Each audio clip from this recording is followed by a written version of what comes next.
Bienvenue dans l'étude apologétique que nous avons fait sur le livre de Jean. Et semaine dernière, là, nous avons regardé comment Jésus a guéri un paralytique, un monde qui était malade depuis 38 ans, et comment guérison ça a suscité toute une controverse parmi les Juifs. Pourquoi?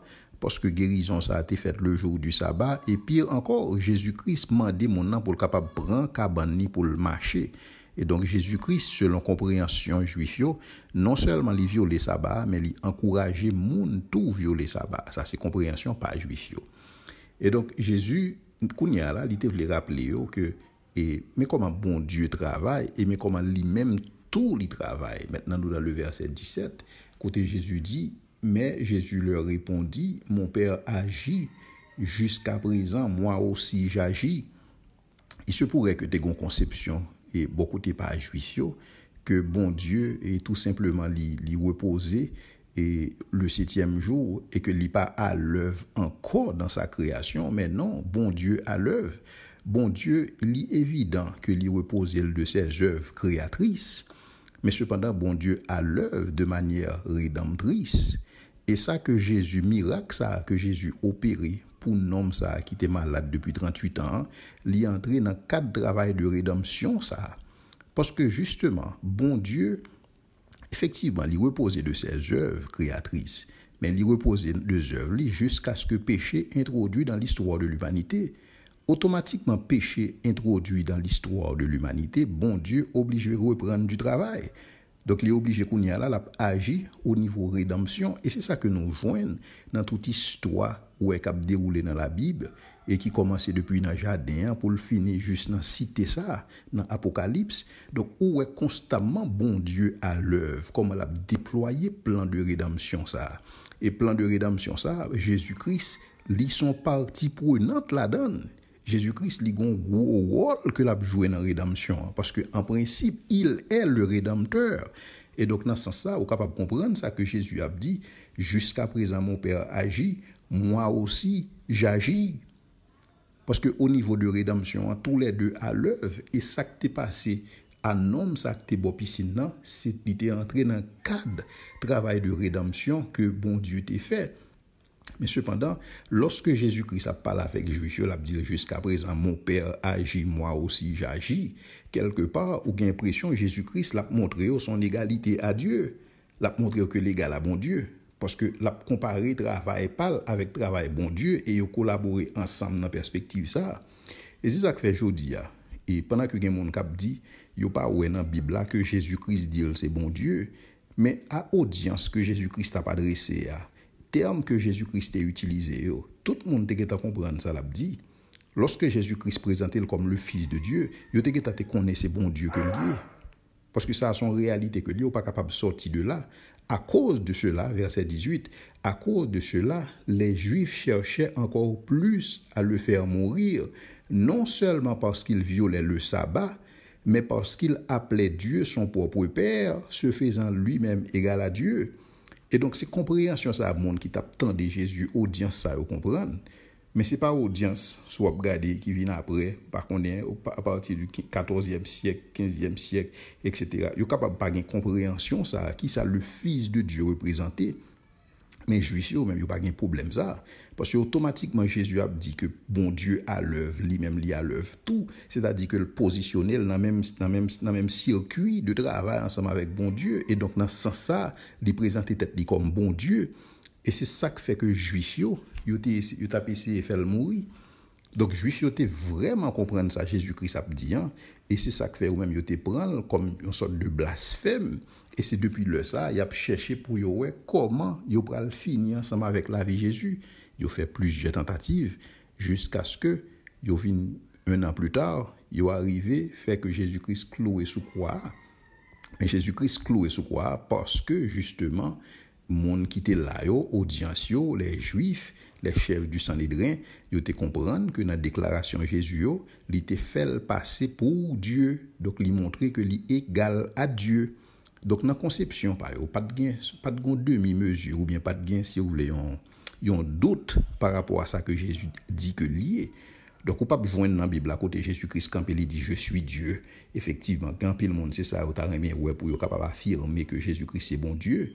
Mais si vous appelez le texte là, et si vous entrez, essayez de comprendre compréhension juive à cette époque de ça, qui considère sa fils de Dieu représenté, donc là, ça a besoin de réaliser que Jésus-Christ, lui, c'est bon Dieu. Et Jésus-Christ continuait, verset 19, Jésus reprit donc la parole et leur dit, en vérité, je vous le dis, le Fils ne peut rien faire de lui-même, il ne fait que ce qu'il voit faire au Père, et tout ce que le Père fait, le Fils le fait aussi et pareillement. Alors ça, c'est un verset qui est très significatif, dans le sens que Jésus dit dans le texte qu'il n'est pas capable de faire rien de par lui-même. C'est tout à fait normal qu'il n'est pas capable de faire rien de par lui-même, parce que Jésus-Christ l'est subordonné au Père. Et question subordination, ça, en pile, le monde pas comprendre ni. Et c'est ça que fait où tu jeune en pile débat, en pile discussion dans toute l'histoire du christianisme, côté monde des besoins qu'on est-ce que le Christ a même essence avec Père là, ou bien est-ce que il est différent?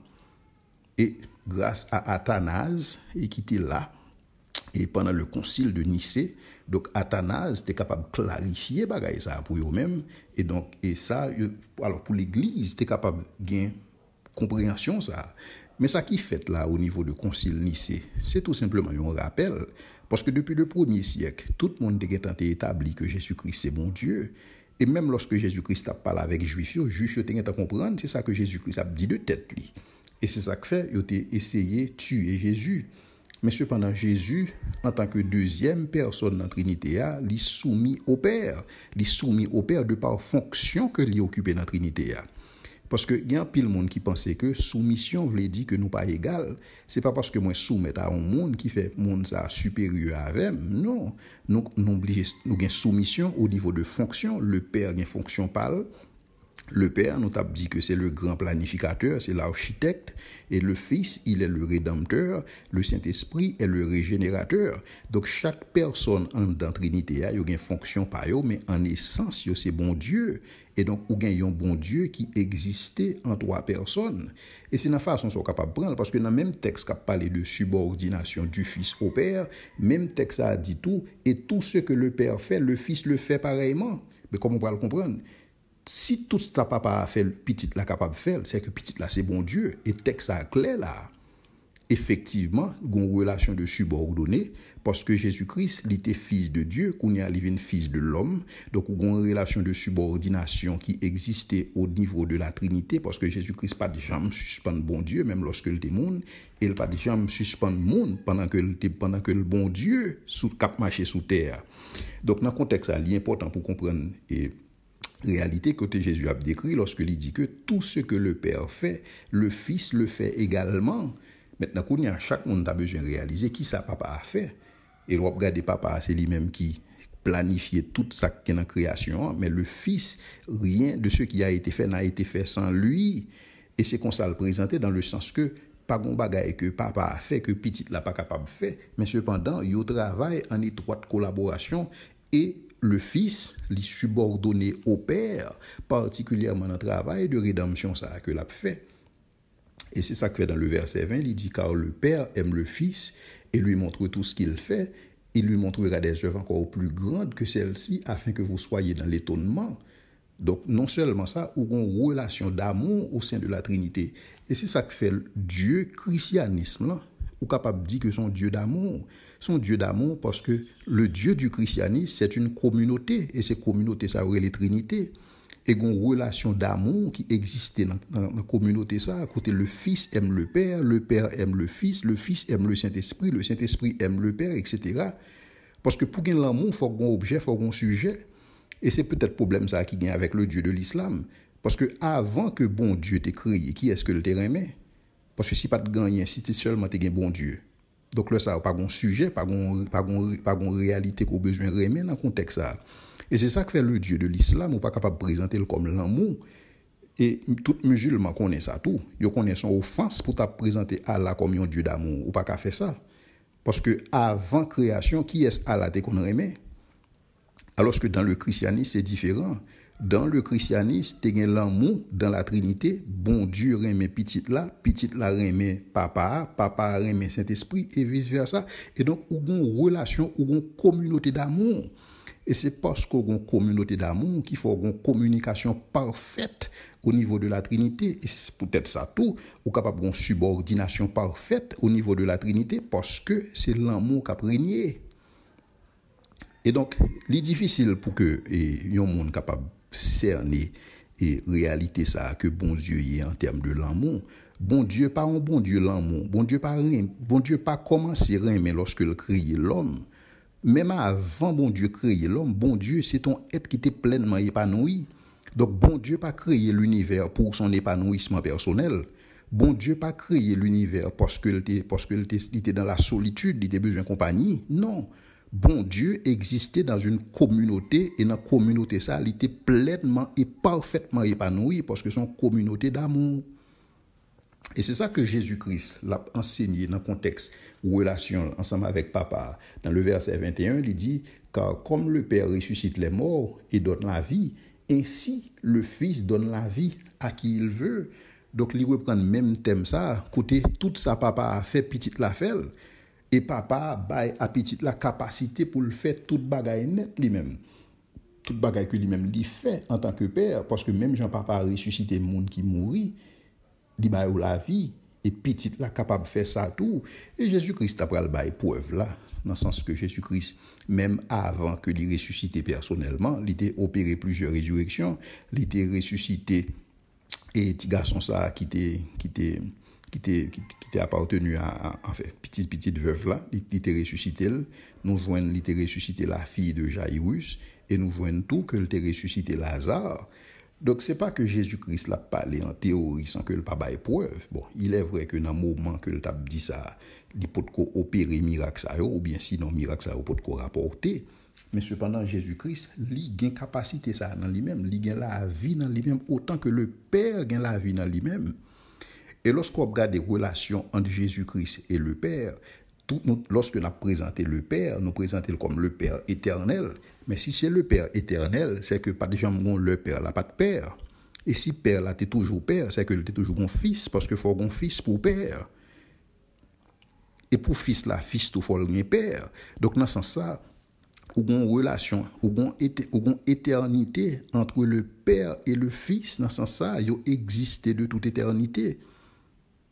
Et donc, ou pas une séparation, ou pas le Fils qui commence à exister, parce que le Fils a toujours été Fils, parce que le Père, lui-même, lui, c'est Père. Et pour le Père, il faut le un Fils. Et puisque c'est le Père éternel, pas de jambon le Père, là, pas de Père. Donc, c'est-à-dire que pas de jambon le, pas de Fils. Donc, dans ce sens, on est capable de dire, tu es toujours une deuxième personne dans la Trinité, et ceci de manière éternelle, par génération éternelle, où tu es toujours une deuxième personne dans la Trinité, et où tu es toujours une troisième personne dans la Trinité, parce que tu es opéré par la puissance du Saint-Esprit.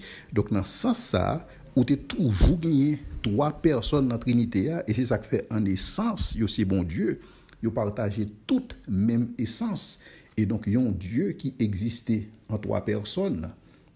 Cependant, dans la relation entre le Père et le Fils, il y a deux bagailles papa a pas fait, qui étaient ces petites là que fait. Et c'est ça qu'il exprimait dans verset 22, lorsque il dit, le Père ne juge personne, mais il a remis tout jugement au Fils.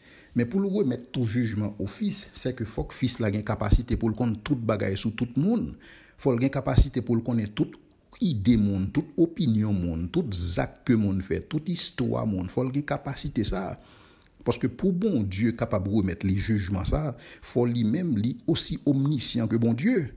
Parce que pour juger, Jésus-Christ, il est le juge universel. Il pourra le juger pas seulement le monde qui l'Église, mais Jésus-Christ l'a jugé l'humanité tout entière, depuis Adam et Ève, jusqu'à ce que toute bagaille est finie. Et donc, pour Jésus, il a une capacité en tant que juge, pour le juger tout le monde, ça, ou d'accord avec moi, il faut qu'il soit omniscient.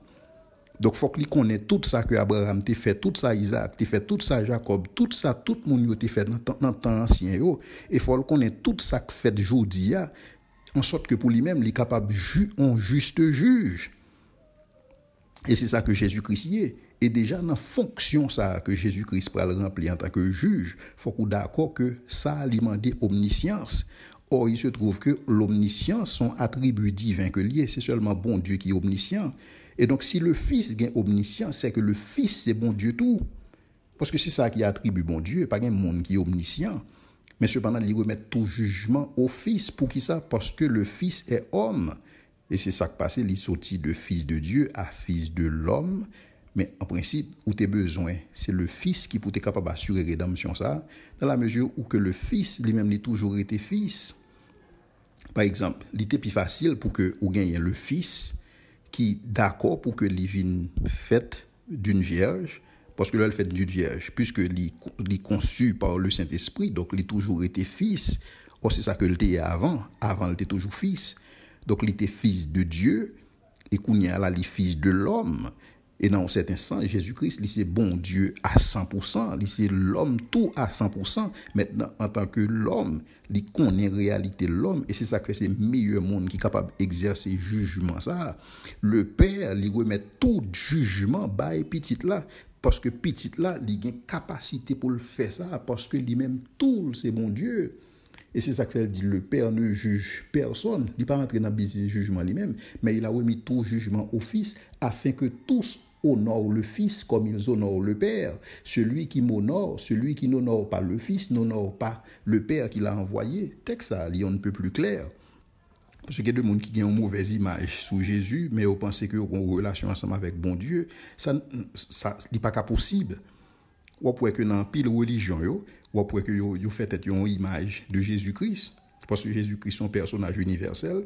Et en pile dans la religion, ça, vous voulez dissocier Jésus-Christ de bon Dieu. Vous n'avez pas honoré Jésus même genre que vous honorez papa. Et donc Jésus-Christ, il fait mon ça comprendre que vous dans l'erreur.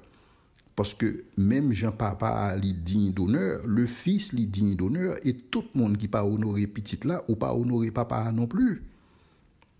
Et texte là clair dans ce sens ça. Donc, on n'a pas besoin de faire une gymnastique pour connaître que Jésus-Christ c'est bon Dieu. Ni on n'a pas besoin de Jésus-Christ répéter à bouche pâle pour dire je suis Dieu, pour comprendre ça, pour comprendre le texte ça. À côté Jésus-Christ a parlé là, c'est bon Dieu que lié. Il c'est bon Dieu, non, parce que tout ça papa a fait, capable de faire le tout. Maintenant, si on dit tout ça papa a fait, c'est que papa est omnipotent, Jésus omnipotent tout. Maintenant, l'omnipotence sont attributs divins que liés.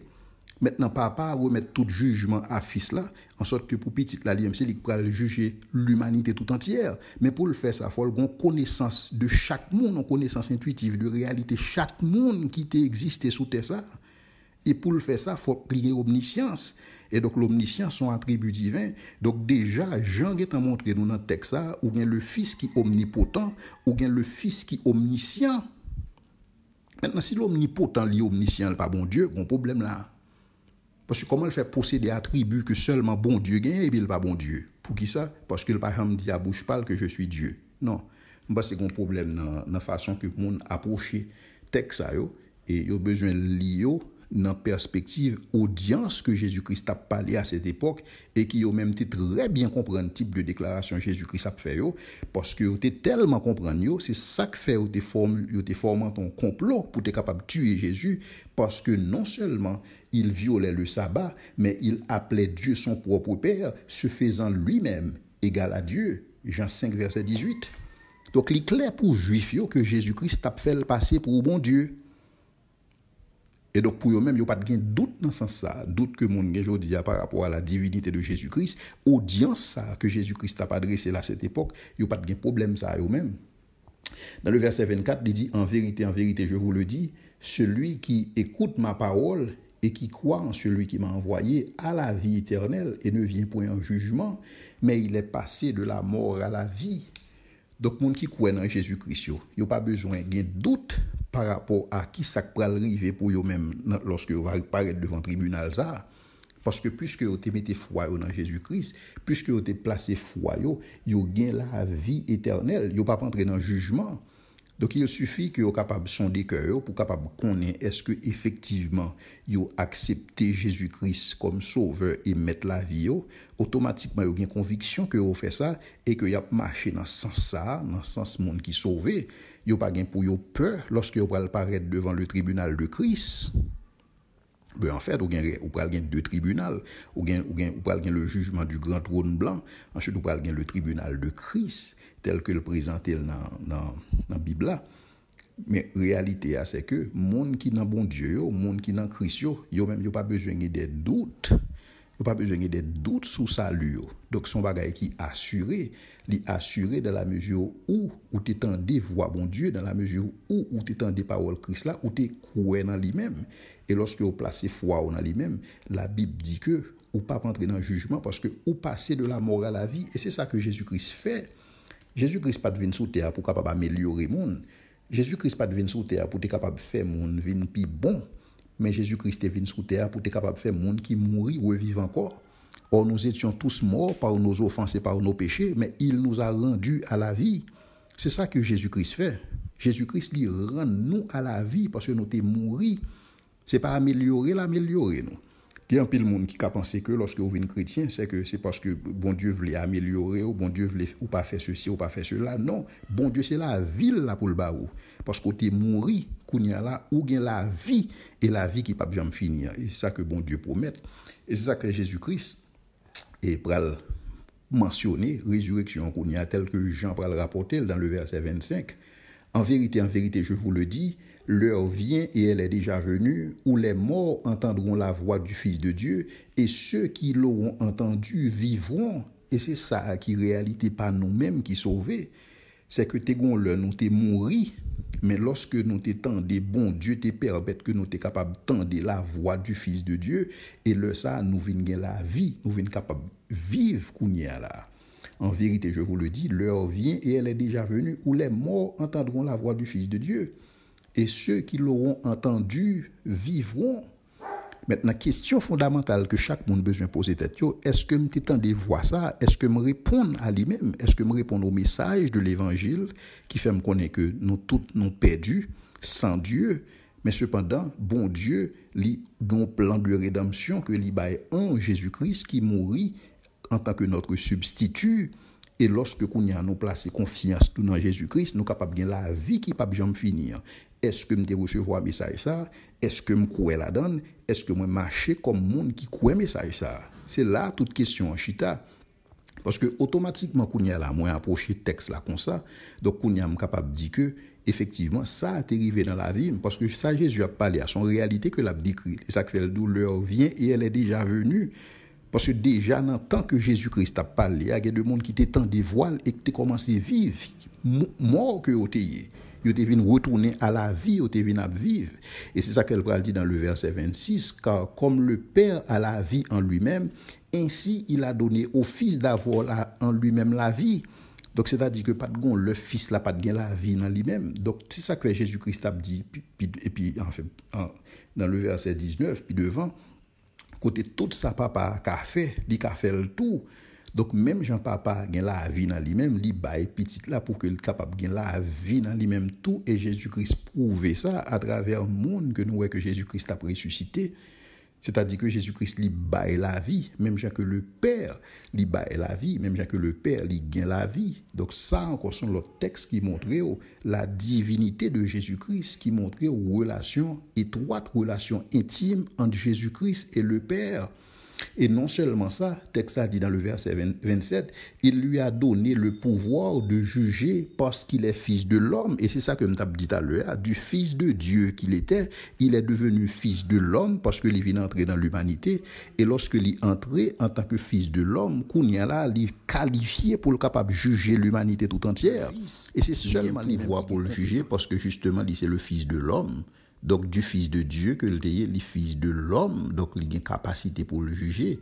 Et c'est ça qu'elle dit, ne vous étonnez pas de ce que l'heure vient, où tous ceux qui sont dans les sépulcres entendront sa voix et en sortiront. Ceux qui auront fait le bien ressusciteront pour la vie, mais ceux qui auront fait le mal ressusciteront pour le jugement. Alors là, dans le texte, Jésus-Christ a fait référence à ça qui va le passer dans la fin des temps. À savoir que tout le monde qui mourit, il va le ressusciter parce que tout le monde a ressuscité en fait. Mais il y a des gens qui ont ressuscité pour la vie éternelle, il y a des gens qui ont ressuscité pour le jugement éternel. Mais bon Dieu crée nous avec capacité pour que nous immortels dans un certain sens. L'âme est immortelle. Et c'est comme ça bon Dieu crée nous, mais bon Dieu pourra le faire que nous tous nous pourrons le ressusciter. Mais maintenant, place que nous allons occuper dans la résurrection, il prend fonction de acceptation ou bien rejet du Fils de Dieu, parce que lui-même il était venu pour ça. Et c'est ça que fait Jésus-Christ, non seulement lui enseigner réalité ça, mais maintenant qu'on y a là, il peut corroborer ça avec des témoignages. C'est comme si on a dit où Jésus-Christ, il peut faire appel à des témoins qui sont capables, si vous voulez, bailler support à tout ça que l'a dit. Et dans le verset 30, il dit, je ne puis rien faire de moi-même, d'après ce que j'entends, je juge et mon jugement est juste parce que je ne cherche pas ma volonté, mais la volonté de celui qui m'a envoyé. Si c'est moi qui rends témoignage de moi-même, mon témoignage n'est pas vrai. Il y en a un qui rend témoignage de moi et je sais que le témoignage qu'il rend de moi est vrai. Parce qu'à cette époque, alors dans la loi de Moïse, donc il y a un monde qui, et pour qu'il y ait un témoignage valide, il faut que le témoignage ça soit corroboré par 2 ou 3 témoins qui sont capables et même supporter le témoignage ça. Et donc Jésus-Christ, lorsque il a parlé de lui-même, lorsqu'il a parlé de capacité pour qu'il soit capable de juger en tant que fils de l'homme, lorsqu'il a parlé de capacité pour bailler la vie, même si papa baille la vie, il corrobore ça à travers témoignage papa, parce que ce n'est pas seulement témoignage parle, parce que ce n'est pas lui-même seulement qui prend témoignage de lui-même, mais le Père aussi rend témoignage de lui. Donc c'est comme si on a l'impression que Jésus-Christ lui fait appel à témoignage papa, non seulement témoignage papa, mais témoignage Jean-Baptiste, tout est fait sur Jésus, selon le verset 33. Vous avez envoyé une délégation vers Jean et il a rendu témoignage à la vérité. Pour moi, ce n'est pas d'un homme que je reçois le témoignage, mais je dis ceci, afin que vous soyez sauvés. Jean était la lampe qui brûle et vous avez voulu vous réjouir 1 heure avec lui. Donc Jean, lui-même, il était témoigné de la personne de Jésus-Christ. Si nous songeons lorsque vous faites ambassade, ça a vu de côté Jean t'a dit que lui-même, il n'est pas Christ là, ce n'est pas le Messian, mais il a annoncé Messian. Donc, il témoigné de Messian. Non seulement ou bien le témoignage du Père, ou bien le témoignage de Jean, mais ou bien les œuvres de Jésus-Christ qui témoignaient pour lui-même tout. En sorte que Jésus-Christ n'a pas seulement fait des déclarations extraordinaires, mais il a des preuves extraordinaires tout à travers les œuvres qu'il fait. Il dit, moi, verset 36, moi, j'ai un témoignage plus grand que celui de Jean, car les œuvres que le Père m'a donné d'accomplir, ces œuvres même que je fais témoignent de moi, que c'est le Père qui m'a envoyé. Et donc là, on est capable de faire référence à tout miracle que Jésus-Christ fait et qui confirmait effectivement Jésus-Christ, c'est le Messie, c'est l'envoyé de Dieu. Parce que était indiqué que lorsque Messie va venir, il y a un ensemble de miracles que Messie va opérer. Et donc Jésus-Christ vient, il opérer des miracles. Donc ça confirmait effectivement que Jésus-Christ, c'est Messie qui te promet. Donc les œuvres que Jésus-Christ fait, quelque part, il confirmé témoignage. Et donc Jésus-Christ, non seulement il a le témoignage du Père, le témoignage de Jean le Baptiste, il a ses œuvres et qui témoignait de lui tout, qui témoignait pour lui-même tout. Et lorsque il a parlé du témoignage du Père, dans le verset 37, il dit, et le Père qui m'a envoyé a rendu lui-même témoignage de moi. Vous n'avez jamais entendu sa voix, vous n'avez point vu sa face. Et sa parole ne demeure point en vous parce que vous ne croyez pas à celui qui l'a envoyé. Le Père a aussi rendu témoignage pour ce qui concerne le Fils.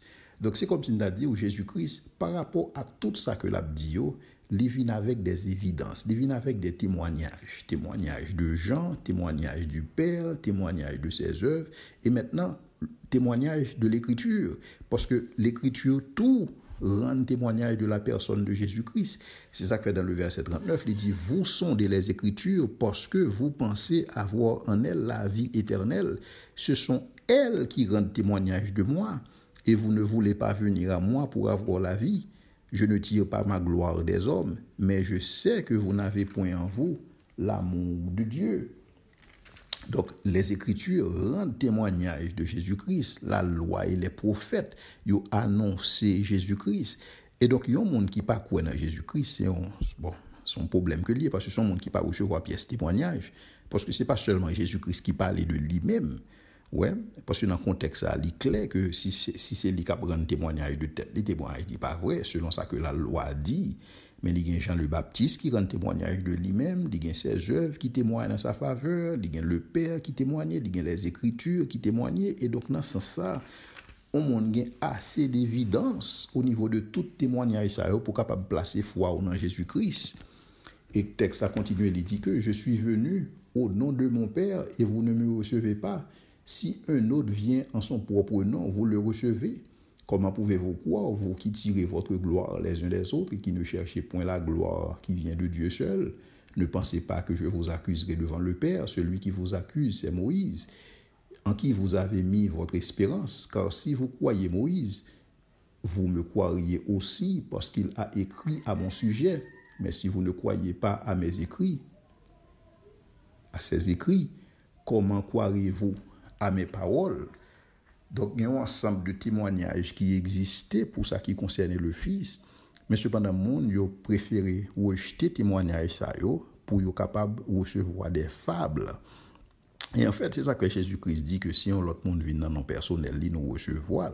Parce que tu as un paquet de monde qui t'a venir dans nos personnel, peut-être Jésus-Christ a parlé de manière prophétique à tout l'autre et monde ça qui t'a venir que c'est Mahomet et que c'est Joseph Smith, des monde qui viennent dans propre nom yo et qui gagne un pile adhérent, qui gagne un pile disciple. Mais cependant Jésus-Christ, sa vie, non seulement sa vie, mais aussi son ministère. Et dans le cadre du ministère Jésus-Christ a plusieurs éléments qui corroboraient ce que lui-même, c'est petit bon Dieu. D'abord, il y a des œuvres qui témoignaient et que c'est bon Dieu qui voyait. Ou bien le témoignage du Père, ou bien le témoignage de Jean le Baptiste, ou bien le témoignage des Écritures. Donc, en sorte que nous avons tout ça que nous avons besoin pour que foi nous placer dans Jésus. Ce n'est pas une foi que nous placer de manière aveugle, mais il y a des réalités, il y a des évidences. Et Jésus-Christ a besoin de mettre toute évidence ça devant Dieu, audience liant. Et pour que vous soyez capable de voir que ce n'est pas uniquement des paroles en l'air que l'a fait, mais cependant, c'est une réalité que l'a décrit. Maintenant, dans le prochain épisode, là, Jean va parler nous de l'autre miracle que Jésus-Christ fait. Et pas oublier, miracle Jésus, il y a toujours un caractère pour annoncer, pour confirmer que Jésus-Christ est Messie, que bon Dieu te promette.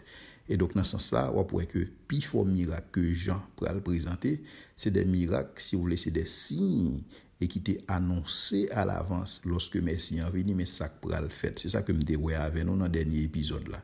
Donc, dans le prochain épisode là, Jean pourra parler de multiplication des pains et il pourra parler de Jésus et cap marcher sur les eaux et avec quelques enseignements que Jean pourra présenter sur Jésus comme étant le pain de vie, comme étant celui qui est envoyé du ciel. C'est ça que nous pourrons considérer ensemble dans le prochain épisode là.